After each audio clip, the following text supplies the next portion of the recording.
Jadi alim itu ikhlas dalam didikannya, tidak membezakan antara muridnya. Yang seterusnya, dia tidak membezakan antara para muridnya dengan satu sama lain. Baik, bagaimana tidak membezakan murid tersebut? Dilayan mereka dengan sama rata agar tidak hasad sesama mereka. Ni. Kenapa perlu dilayan dengan sama rata? Maksudnya jangan ditunjukkan sangat kata kita lebihkan seorang daripada seorang yang lain. Boleh? Ya, kadang-kadang memang berlaku jugalah, akan mai perasaan tersebut bagi di kalangan murid, akan mai perasaan tadi. Kita dah lama dengan tok guru, tiba-tiba ada seorang lain mai duk khidmat dengan tok guru kita akan berasa hati pada waktu tersebut, kena buang perasaan tadi. Nah, dan guru pula jangan tunjuk sangat kata kita ni duk tunjuk dekat seorang ni saja. Tak. Dan guru dia kena bagi sama rata ya. Dia kena layan sama rata. Hak nak kena marah, tan kena marah, kena marah. Tan kena tegak, tegak. Tan melawak, melawak. Nah, dan kita nak bergurau, tak ada masalah. Tapi anak murid pun kenalah berhati-hati. Dah tok guru boleh melawak, dia pun melawak juga macam tok guru melawak. Ni kira hebat ni. Tok guru dia memang kaki melawak, anak murid pun lah kali jadi tok guru juga. Melawak dengan tok guru dia macam dengan duk melawak dengan kawan-kawan dia. Kan tak erti agak. Kadang-kadang tak erti agak. Jadi kena layan sama rata. Sebab tu guru saya Maulana Syekh Ahmad Mamduh hafizahullah taala, yang saya perasan dengan beliau, kalau dia duduk dengan saya pergi musafir dan sebagainya, kami macam kawan.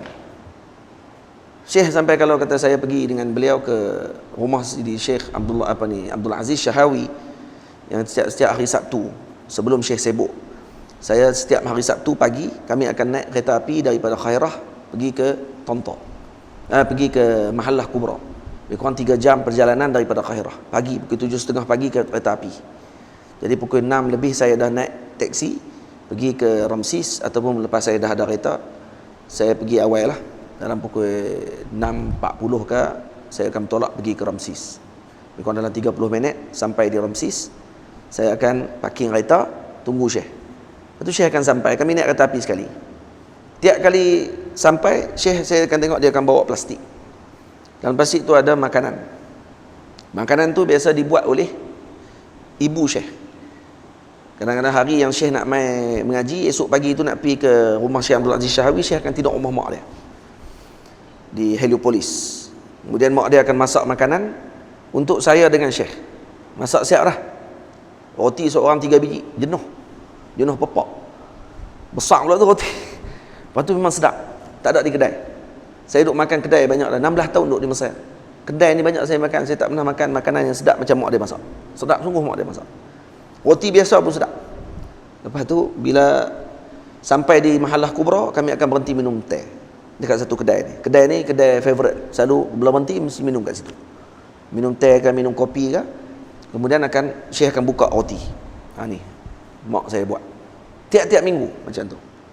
Jadi kami ni kalau kata setiap musafir macam tu keadaan dia. Dia tak akan bagi saya bawa makanan, dia yang akan bawa makanan. Kemudian tapi kalau dalam kelas, waktu di Darul Ifta Misriyah, guru saya ahli majlis fatwa Mesir. Dan bila pergi ke kelas di Darul Ifta, kadang kalau Syekh tanya saya tak boleh jawab, marah ya. Berapa kali dah saya bagi tahu kat kamu. Tu pun tak boleh jawab lagi.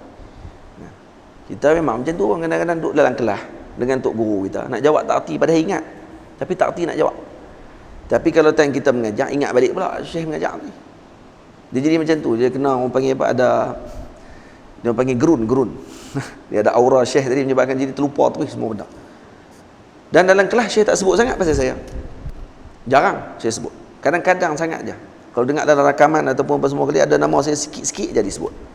Jarang-jarang. Walaupun Syekh pernah sebut dekat saya, kata anta a'azzu tullabi fi qalbi. Kamu adalah murid yang paling besar dalam hati saya. Ya ta anta alam hada. Anta ta'lamu hada. Kamu tahu tentang perkara tersebut. Kamu tahu tentang perkara tadi. Jadi tapi dalam kelas dia tak ada duduk puji saya dalam kelas apa semua ni. Kerana tu bukan sikap guru yang bagus. Kalau dia duk kerja puji anak murid dia depan orang. Guru tak boleh puji sangat anak murid. Puji sangat anak murid dia, kadang anak murid ada yang jenis faham. Dia ada waktu yang anak murid ketika dipuji dia faham. Kata ni adalah orang panggil pengiktirafan guru kepada beliau dan sebagainya, tapi tak akan menyebabkan dia rasa tinggi daripada guru dia. Ada murid yang kadang kalau dipuji, dia jadi naik kepala atas guru dia pada waktu tersebut. Sampai akhirnya dia akan kata dia sama dengan guru dia pada waktu itu. Sebab tu guru dia akan tahu bila dia nak boleh puji murid ni, bila yang dia tak boleh puji murid ni. Faham? Jadi itu dengan apa tu? Dengan tajribah, dengan pengalaman guru tersebut, dengan hati yang diberikan oleh Allah Ta'ala, dengan bersihnya hati kepada guru yang Allah Ta'ala berikan, menyebabkan mereka akan ada sense kepada murid mereka tersebut. Jadi dilayan mereka dengan sama rata agar tidak hasad sesama mereka. Hasad sesama murid ni berat. Hasad ini makan kebaikan seperti mana api membakar kayu bakar. Dia akan makan sikit. Dia akan main perasaan yang tak elok kepada orang lain. Dia akan main perasaan yang buruk kepada orang lain. Dia akan main macam-macam pada waktu tersebut. Sebab tu jaga-jaga dengan hasad. Kena anggap kata biasa, tak ada masalah. Ini guru saya dan ini pun murid dia dan sebagainya. Masing-masing kita nak mendapatkan ilmu daripada guru tersebut. Kerana dengan hasad kadang-kadang boleh menyebabkan berlakunya fitnah. Berlakunya perkara yang tidak elok dan sebagainya. Ada kawan saya cerita di pondok, dia duduk di pondok dulu, kerana kawan-kawan hasad dengan dia sebab dia tok guru nak pi mana ajak dia. Hak tu ya. Nak pi mana ajak dia. Nak pi mana ajak dia. Ada hak belajar di pondok ni, duk tengok tok guru je duk ajak dia ya, kami haram dia tak ajak pun. Kenapa tok guru ajak dia? Kerana dia tahu nak buat apa dengan tok guru. Bila nak ambil kasut tok guru, bila nak pegang beg tok guru, bila nak apa semua tanpa suruh. Ada anak murid tok guru duk pakai kasut, dia pun dia duk biar. Pakai nyeri ya, pandai kot. Sak dah. Tok guru nak makan apa, dia bubuh dulu kat tok guru. Ada anak murid yang macam tu. Bukan dia nakkan perhatian, tapi memang anak murid kena buat macam tu dekat tok guru dia. Sebab apa? Sebab nakkan doa guru dia. Dia nakkan doa guru dia, maka dia akan buat macam tu. Anak berebut. Anak murid pakat berebut nak buat tu. Yalah kenapa? Kerana mereka berebut nak dapatkan barakah, nak dapatkan doa pada guru. Sebab tu kalau kita tengok balik para sahabat Nabi, tak ada dengki di antara mereka. Sayyidina Anas bin Malik bertugas dengan tugasnya beliau. Sayyidina Abdullah bin Mas'ud dengan tugasnya beliau. Beliau disebut sebagai sahibun na'li Rasulillah, pemilik kasut Nabi SAW. Kalau Nabi masuk dalam majlis mana-mana, tukang pegang kasut tak ada orang lain dah. Sayyidina Abdullah bin Mas'ud. Sampai dia disebut sahibun na'al, pemegang kasut. Jadi tak bolehlah sahabat lain pegang kasut. Sayyidina Abu Bakar walaupun tinggi kedudukannya di sisi Rasulullah, Sayyidina Abu Bakar tak ambil kerja Sayyidina Abdullah bin Mas'ud. Bukan kerana rendah pekerjaan memegang kasut, tidak. Semua orang berebut nak kasut Nabi SAW. Tapi kerana meraihkan masing-masing ada tugas dia. Jadi tugas dia pegang kasut. Saya tugasnya begini. Saya tugasnya begini. Semua faham tugas. Bila faham tugas masing-masing, dia akan rasa dengki. Tak. Guru saya perlukan saya dalam bahagian ni. Guru saya perlukan saya dalam bahagian ni. Guru saya perlukan saya dalam bahagian ni. Maka kita akan rasa dengki.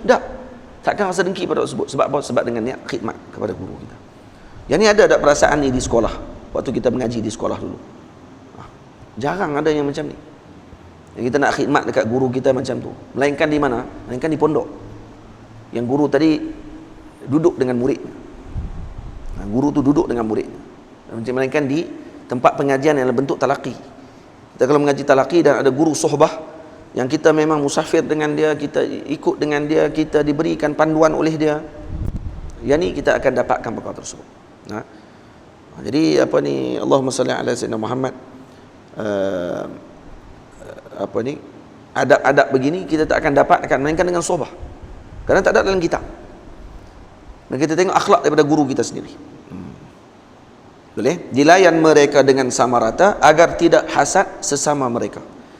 Jika datang murid niatnya tak jelas, dididiknya penuh sabar hingga ikhlas. Kalau datang murid yang niatnya tidak jelas, macam saya sebut tadi, kalau datang murid tersebut yang niatnya nampak ada tanda-tanda tidak ikhlas, maka dididiknya penuh sabar hingga murid tadi datang ikhlas. Berkat ikhlasnya guru dalam mendidik, insya-Allah Allah Ta'ala akan membolakkan balik. Allah Ta'ala pembolak-balik hati. Allah Ta'ala akan bolak-balikkan hati murid tersebut pula menjadi seorang yang ikhlas, insya-Allah. Kerana tilmiz suratul syekh, murid adalah gambaran gurunya. Kalau gurunya ikhlas, insya-Allah akan terbit ataupun terpancar ikhlas tadi ke dalam dada murid tersebut, dan murid tadi akan jadi ikhlas. Faham? Sebab tu penting guru yang ikhlas ketika mendidik. Kalau guru tidak ikhlas, apa akan jadi? Berat. Murid tadi akan jadi biadab nanti, dibimbangi, akan jadi biadab dan tidak akan bawa rahmat kepada umat Nabi Muhammad sallallahu alaihi wasallam.